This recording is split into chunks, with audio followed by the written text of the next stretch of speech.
जब बाबरी मस्जिद के क्रिमिनल ट्रायल का फैसला आया, जिन मुल्जिमों की मौजूदगी में बाबरी मस्जिद को शहीद किया गया, तो कोर्ट ने फैसला दिया कि कोई भी मुल्जिम नहीं है। हमने पार्लियामेंट में पूछा कि बताओ क्या सीबीआई ने अपील क्यों नहीं की? तो फिर आजम ने क्या किया था?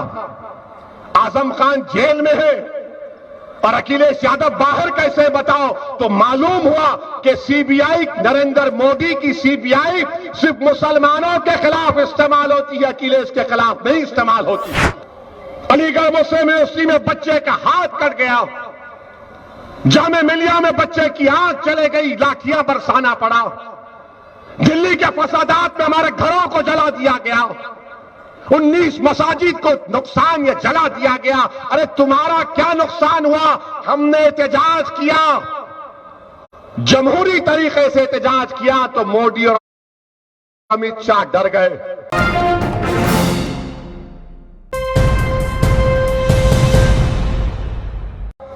पार्लियामेंट में इस बात का मुतालबा किया, ये सीबीआई किस काम की है? जब बाबरी मस्जिद के क्रिमिनल ट्रायल का फैसला आया, जिन मुल्जिमों की मौजूदगी में बाबरी मस्जिद को शहीद किया गया, तो कोर्ट ने फैसला दिया कि कोई भी मुल्जिम नहीं है। हमने पार्लियामेंट में पूछा कि बताओ क्या सीबीआई ने अपील क्यों नहीं की? किसने तोड़ा बाबरी मस्जिद को? क्या कोई समाजवादी का बोल सका? क्या कोई बीएसपी का बोल सका? क्या कोई कांग्रेस का बोल सका? मैं पूछा जाकर इन लोगों से कि बताओ तुमने बात क्यों नहीं उठाई? तो नजरें झुका लिए। मैं समझ गया क्योंकि मस्जिद मेरी शहीद हुई थी, इनकी नहीं हुई थी। मेरी मस्जिद को शहीद किया गया था, मगर मस्जिद तो शहीद करने वालों ने शहीद किया, मगर उन्होंने हिंदुस्तान की बुनियादों को कमजोर कर दिया। तुमने अपने जालिम हाथों से एक मुबारक जगह को उसको शहीद किया, मगर हिंदुस्तान को तुमने हिला दिया, रूल ऑफ लॉ को हिला दिया। सुप्रीम कोर्ट ने अंग्रेजी में कहा था अपने जजमेंट में, demolition of Babri Masjid is an egregious act of criminal act कहा था। आप कोई नहीं बोलते।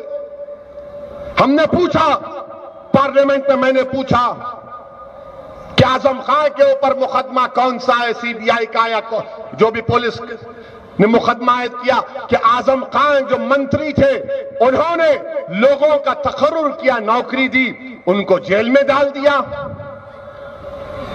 तो क्या अखिलेश यादव खामोश बैठे थे 5 साल, कुछ नहीं किया?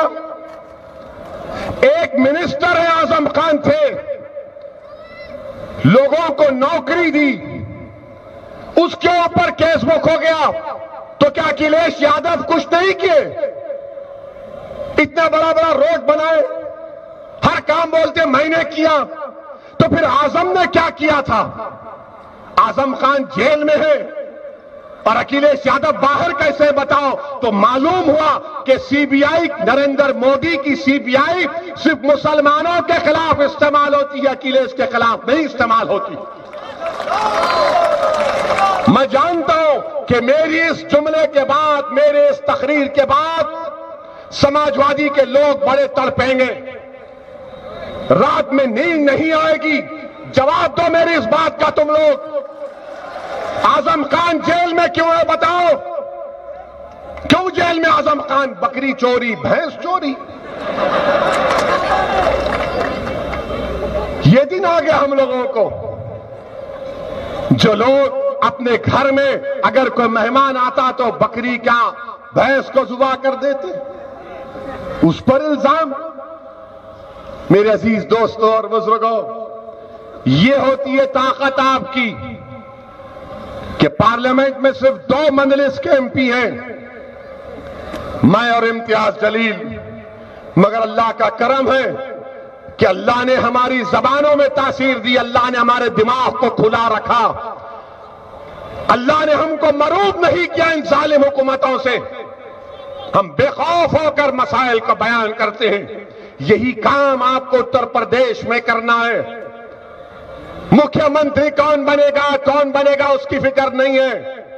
मैं ये चाहता हूं कि मुसलमान का लीडर कौन बनेगा, हम बनाएंगे मुसलमानों का लीडर इंशाअल्लाह।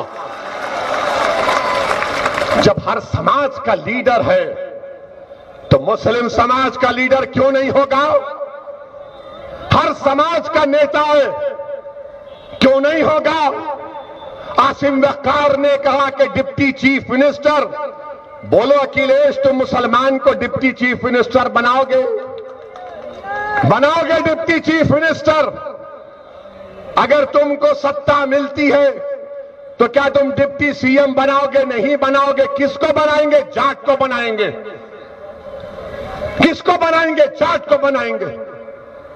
ये तय हो गया, कामयाब हो सकता है इंशाअल्लाह ताला। क्या हम बीजेपी को नहीं रोक सकते? CAA का कानून अगर आज भारत में रुका हुआ है, अमित शाह और मोदी परेशान है CAA कानून पर, तो भारत के मुसलमानों के एहतजाज की वजह से डरे हुए हैं। ये इन सियासी पार्टियों ने क्या किया? समाजवादी ने, कांग्रेस ने, हमने अपना खून बहाया।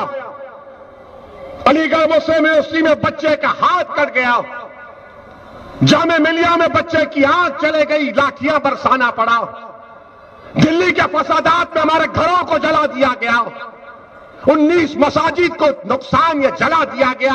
अरे तुम्हारा क्या नुकसान हुआ? हमने एहतजाज किया, जमहूरी तरीके से एहतजाज किया तो मोदी और अमित शाह डर गए। जब तुम डर को निकालोगे अपने दिलों से उत्तर प्रदेश के मुसलमानों, तुम्हारी क़यादत उसी दिन बन जाएगी। तुम जंग से पहले उत्तर प्रदेश के मुसलमानों, मैं तुमसे कह रहा हूं, भीख मांग रहा हूं, तुम जंग से पहले नतीजे की फिक्र मत करो। 60-65 साल हो चुके हैं, तुमने क्या हासिल किया बताओ? 19% की आबादी, 28% उत्तर प्रदेश की जेलों में मुसलमान हैं। अतीक अहमद के भी औलाद है, बड़ा बेटा गैब है। एक बहन हमारी तकलीफ से अपने शौहर की खत को पढ़ रही है। गुजरात की जेल में अतीक अहमद को रख दिया गया। हम अहमदाबाद गया, मैं मिलना चाहता था अतीक साहब से, तो गुजरात की सरकार ने, बीजेपी ने कहा कि ओवैसी नहीं मिल सकते। मेरे अजीज दोस्तों और बुजुर्गों, इस नाइंसाफी को खत्म करना है। अगर आप इसी तरह सोचते रहेंगे कि कैसा होगा, क्या होगा, याद रखो, शैतान हर नेक काम करने से पहले इंसान को डराता है। शैतान और नफ्स एक मुसलमान से कहता है कि मत कर ये नेक काम। आप सोच लो, अगर आप सुबह उठेंगे कि मैं नेक काम करूंगा, शैतान बोलेगा ये करेगा तो पैसों का खर्चा होगा। तुम नेक काम करोगे तो नफ्स बोलेगा अरे बाद में किया जा सकता है। मेरे अजीज दोस्तों और बुजुर्गों, उत्तर प्रदेश के खास तौर से गयूर मुस्लिम नौजवानों, ये लड़ाई तुम्हारी लड़ाई है। मैं अपनी लड़ाई लड़ने नहीं आया हूं, मैं तुम्हारी जवानी को बचाना चाहता हूं। मैं चाहता हूं कि जब तुम बूढ़े हो जाओगे, जब मैं नहीं रहूंगा, मैं कब्र में रहूंगा, तुम जोश में रहो, तुम्हारा राज रहे, तुम्हारी क़यादत रहे, तुम्हारी आवाज रहे, तुम्हारी इज्जत बहाल हो जाए। नौजवानों, ये लड़ाई तुम्हारी है। अगर आज मजलिस लड़ रही है तो ये नौजवानों को उनके रोशन मुस्तकबिल के लिए, नौजवानों का रोशन मुस्तकबिल हो। ये मैं क्यों कह रहा हूं? ये मैं इसलिए कह रहा हूं कि अंग्रेजी का एक लफ्ज है इंटरजेनरेशनल मोबिलिटी, जिसका मतलब यह है कि अगर बाप इतना कमाता था तो बेटा बाप से ज्यादा आमदनी है। अगर बाप इतना पढ़ा था या मां इतनी पढ़ी थी तो बेटा और बेटी अपने मां और बाप से ज्यादा